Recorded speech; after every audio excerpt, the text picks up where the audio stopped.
Leia o Evangelho indicado e edifiquemos a nossa fé refletindo sobre o reino que Jesus nos propõe. Todos olharam e então dirão: vede como se amam.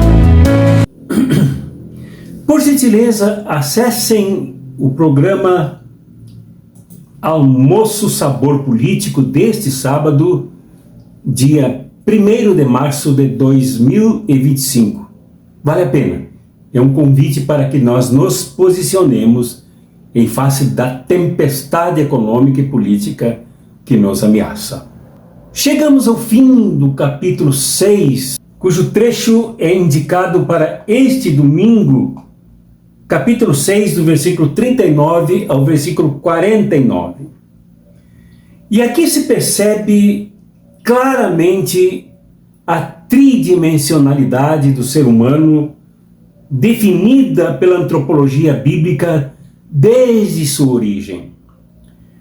Isto é, o ser humano é dotado, diferentemente das outras espécies, de uma internalidade, de uma subjetividade capaz de atingir o mais profundo e insondável de cada um de nós e de todos nós coletivamente, no chamado inconsciente coletivo.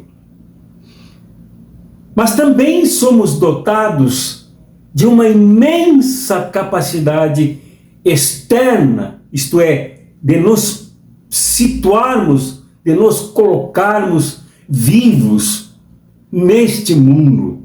Nós somos para o mundo como o mundo é para nós. Mas esta capacidade de estar no mundo, de ser no mundo, se expande, se aprofunda, apoiado na capacidade interna, no potencial subjetivo que temos de conhecermos a realidade e de vivermos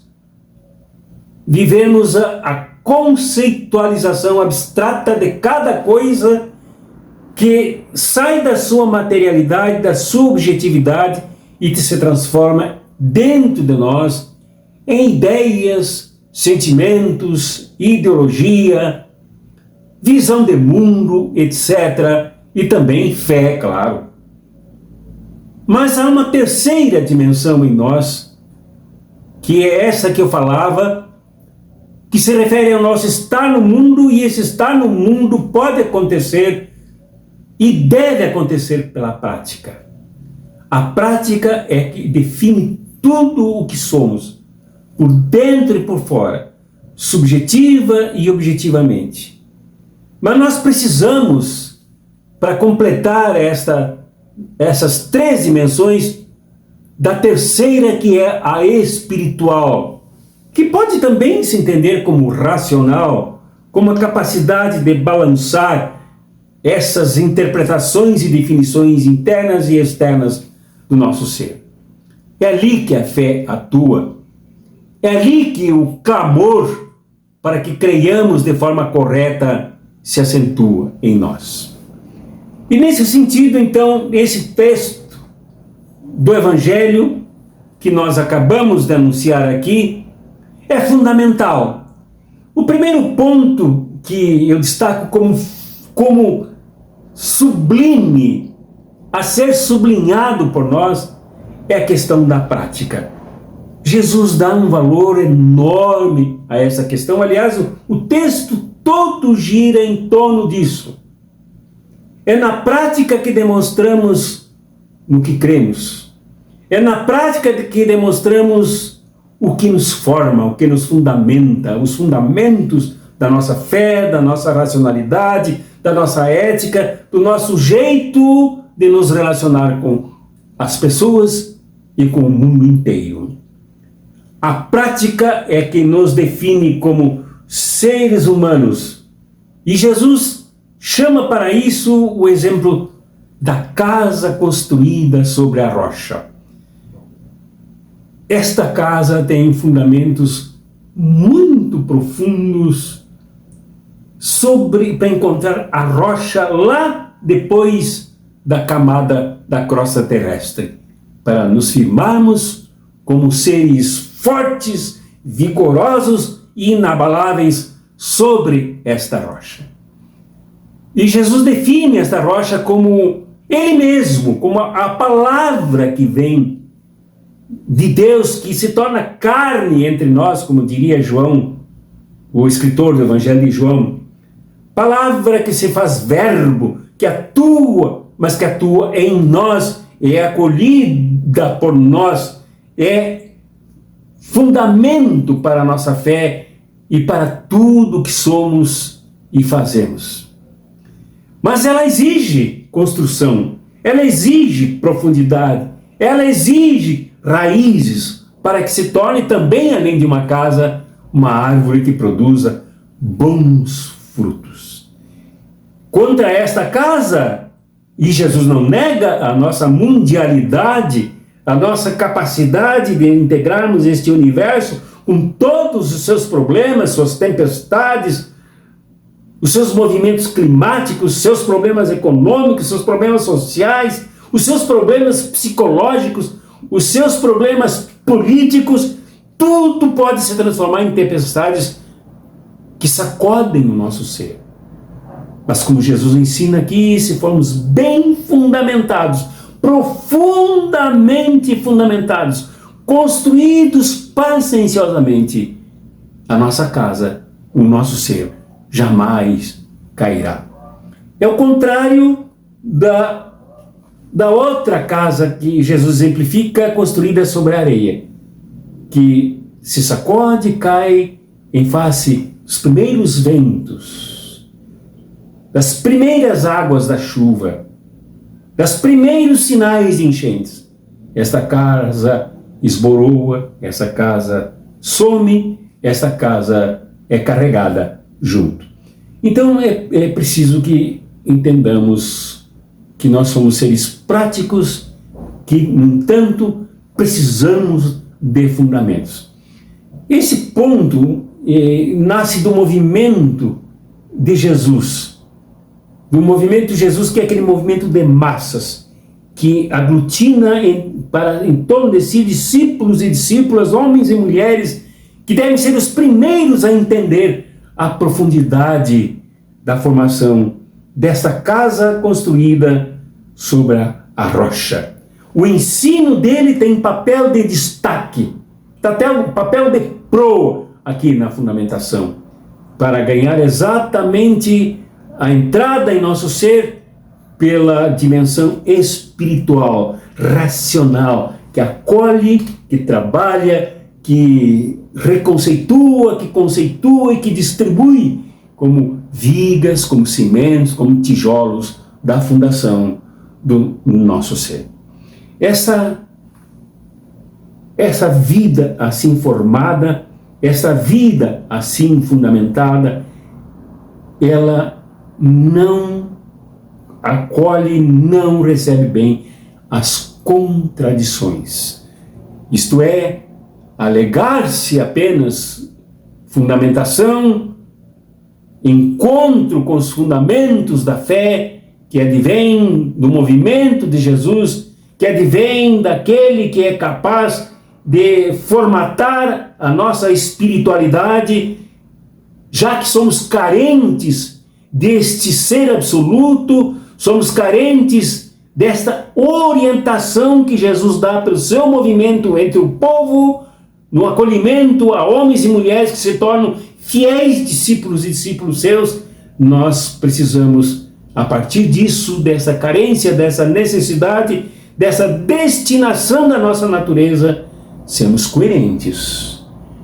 A coerência não admite que se enxergue o cisco nos olhos dos outros, enquanto os nossos se encontram cheios de lixo.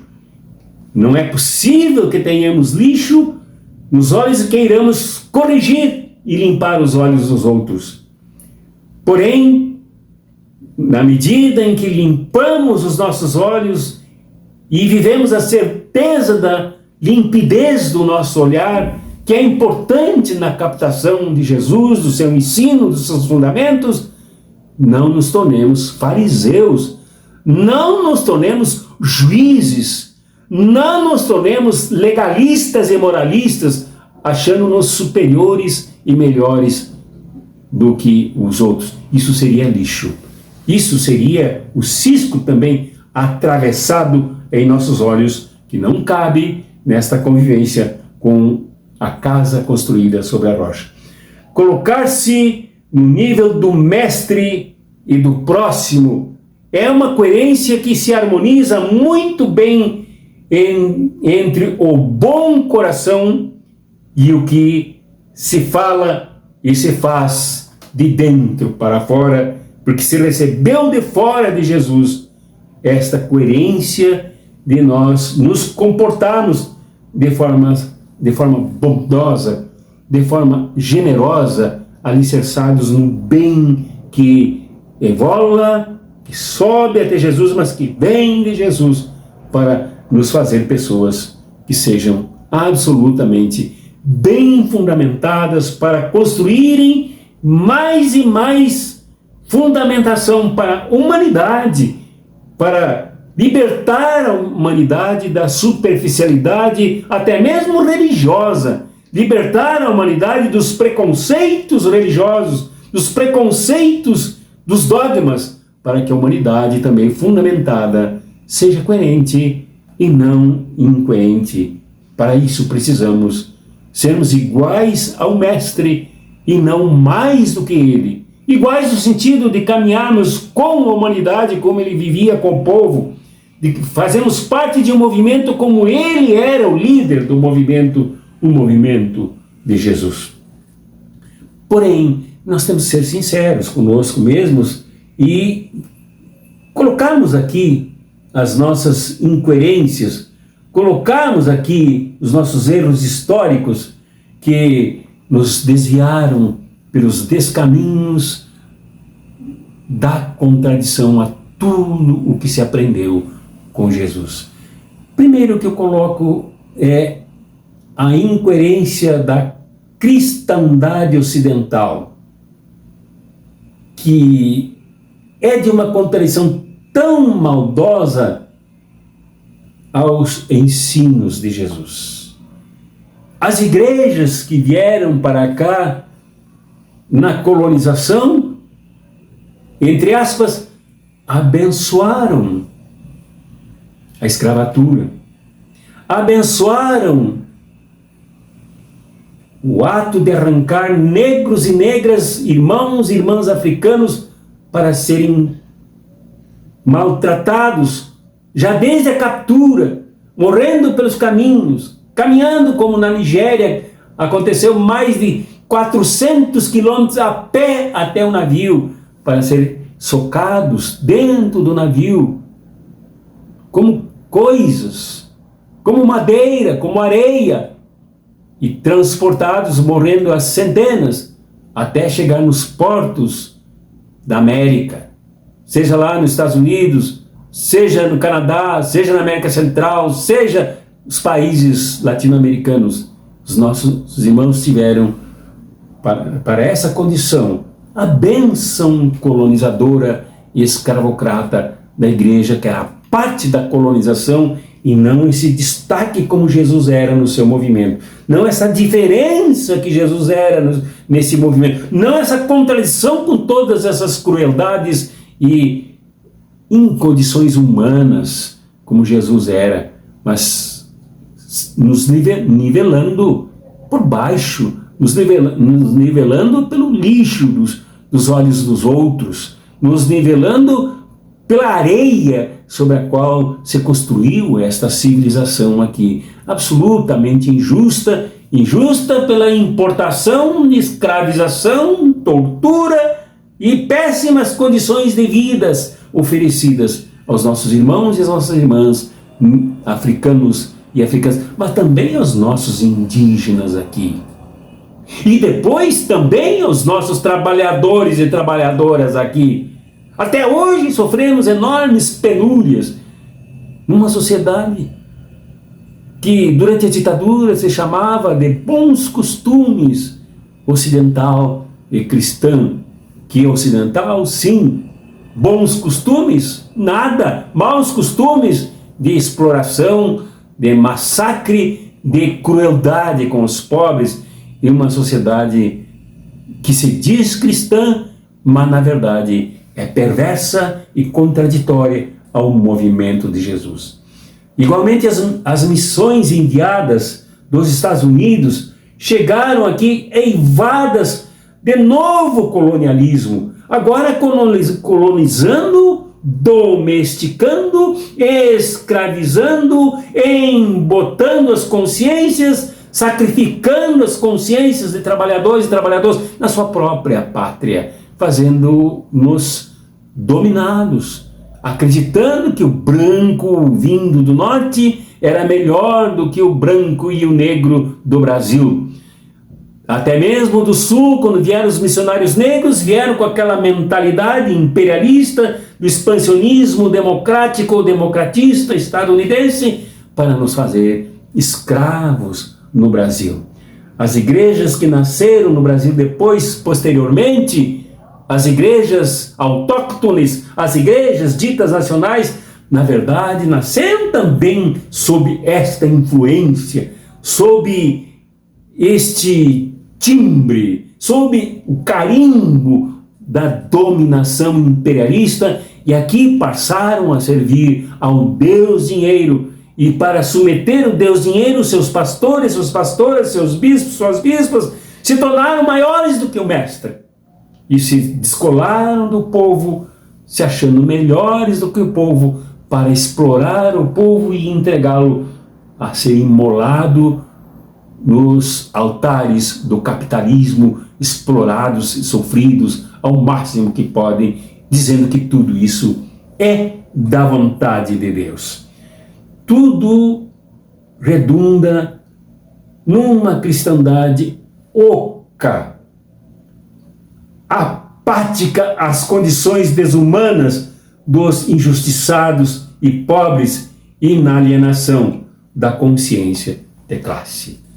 Então, esse é o grande desvio de um cristianismo que chegou desde a Europa e desde os Estados Unidos aqui, com missionários e missionárias que diziam conhecer a Bíblia e que proclamavam o amor de Deus, proclamavam o amor de Jesus, mas isto não teve nenhuma relação com aqueles que ajudaram a massacrar, que ajudaram a despersonalizar, inculturar, que ajudaram a sacrificar ao nível de escravizados e escravizadas, ao nível de estupradas, ao nível de usados para todos os serviços os mais humilhantes possíveis em favor da casa grande, em favor dos que crescem, entre aspas, aumentam, entre aspas, acumulam, sem aspas, em cima da miséria do nosso irmão. É preciso que nós nos corrijamos, é preciso que nós nos convertamos, é preciso que nós reintegremos o movimento original de Jesus e não sejamos maiores do que o Mestre, mas sejamos por Ele construídos sobre a rocha, de tal maneira que não caiamos nas tentações, que não caiamos na facilitação dos apelos dos cantos das sereias, que engambelam e seduzem, arrastando a fidelidade para com Jesus, para o abismo da desonestidade e da injustiça moral, econômica, política e social que ainda nos domina.